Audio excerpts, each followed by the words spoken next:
سلام علیکم عزتمن. نن د ساداسې یو عجیبه غوندې واقعه د سره شریکوم.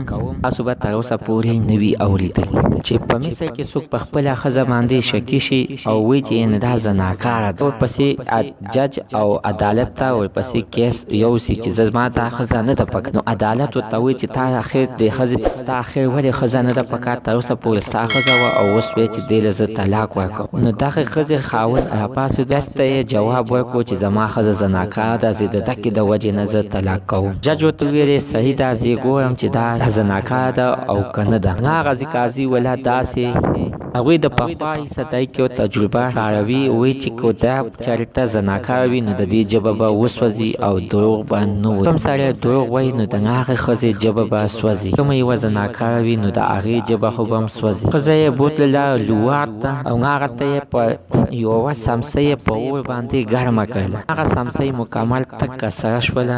بیا یې دغه ښځې ته وویلې ژبه په دې باندې 4000 راخ کړه. ښځې به په دغه په سره سمڅې باندې به ژبه کېښودله او سوځوله به یې وله. نو دویم ځلي ورته بیا ویلې چې مکمل تکه سمڅې وه او په دویم ځلي ورته بیا ویلې چې په دې باندې بیا ژبه کېږده.